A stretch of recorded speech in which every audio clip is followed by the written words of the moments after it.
I, 32M, am still processing the conversation I had a few weeks ago. It replays in my mind, but the initial shock has been replaced by a weird, cold calm. My girlfriend of 4 years, Clara, 29F, sat me down on our couch. Her expression was serious.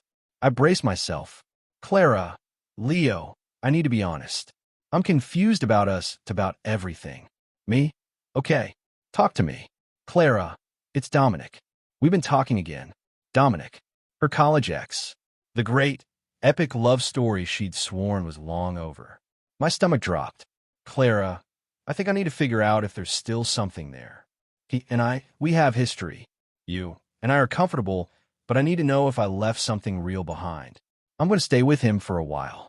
At his place. Just until I can figure things out. The silence in the room was deafening. She planned to leave our home to go live with her ex-boyfriend to see if she wanted to get back with him, and she was telling me this as if I was supposed to just wait in the wings. I was the pause button. A million angry, wounded responses died on my tongue. Instead, a single detached thought surfaced. Okay, this is how it ends. Me. Sounds like a plan. Clara blinked, thrown off. Really? You're okay with this? Me. It's what you need to do to figure things out. So, go figure them out. She looked relieved, but also a little disappointed. I guess she was expecting a fight. I wasn't going to give her that. She packed a few suitcases that weekend. Crucially, she left a lot of her things behind. Her winter clothes, books, her expensive art prints, and her old laptop. Just until I get my head straight, she said. I just nodded. After she left, the apartment felt huge. A few days later, I decided to pack up the rest of her things because I couldn't stand looking at them. While clearing out her side of the closet, I found it. Her journal. A fancy, leather-bound thing I'd bought her. A gut feeling told me to open it. It wasn't a diary. It was a playbook. She'd been talking to Dominic for months. The entries detailed her growing boredom with our stable but dull life. She called me her sweet, reliable safety net. She wrote about how Dominic had a new girlfriend, Maya, and how she was confident she could win him back. The worst part was the pages dedicated to Maya. Clara was vicious, mocking her appearance, her job, and her social media posts, calling her a temporary placeholder. She wasn't confused. She was auditioning her old life, keeping me on retainer. The diary was the proof. I put it down, my hands steady. The hurt was gone. Now it was just logic. She wanted to figure things out. Okay, I decided I'd help. Update 1. It's been 2 weeks since Clara left. As predicted, figuring things out isn't going as smoothly as she'd hoped. I got a string of texts from her last night. Clara, hey, this is harder than I thought. Maya is always around. It's awkward. Clara, could I maybe come stay at our place this weekend? Just to get some space and clear my head? I miss my bed. Our place. The entitlement was breathtaking. Me? Sorry, Clara. That doesn't work for me. The whole point was for you to be there to figure things out. You should probably stay there and do that. Her reply was just an annoyed, "'Kay." The time had come. That diary was a weapon she'd left behind. Finding Maya wasn't hard. Clara had mentioned her full name, and a quick social media search brought up her public profile. She was a landscape architect, and her company's address was in her bio. I went to a copy shop and carefully selected about 15 pages from the diary.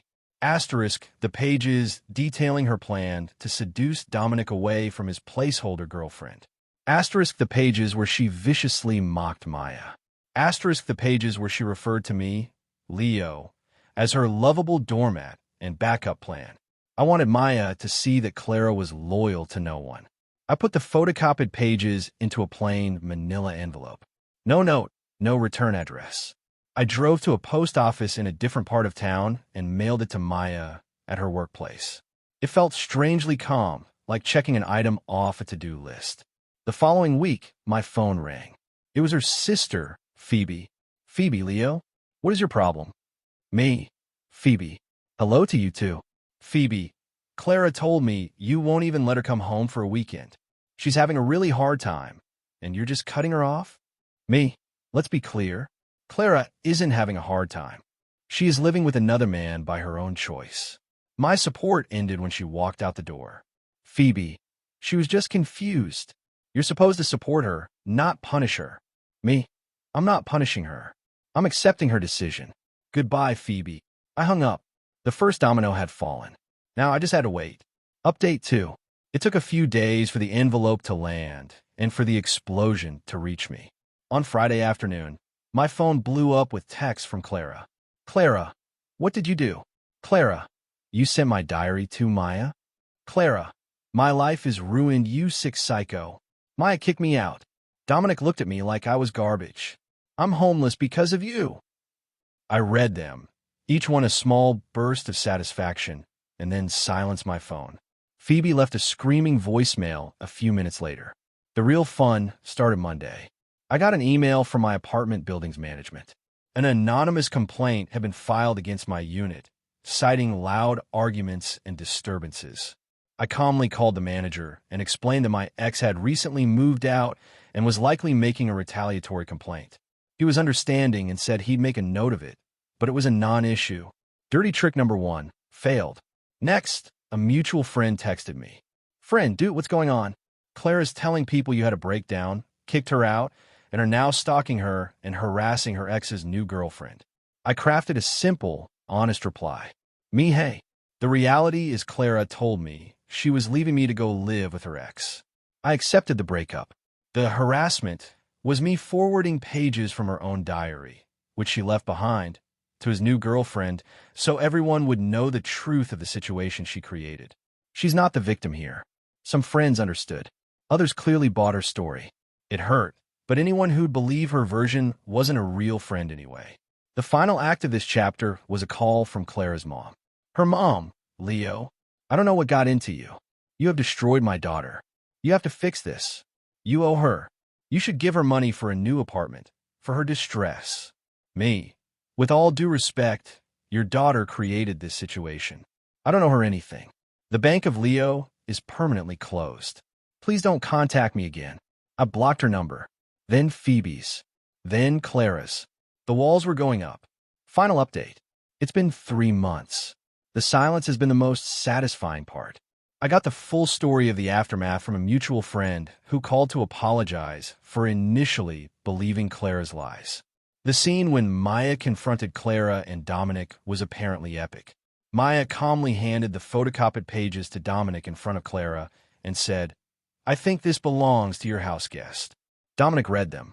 He saw the insults about his new girlfriend and the cold way Clara described him as a prize to be won back. According to my friend, he didn't yell.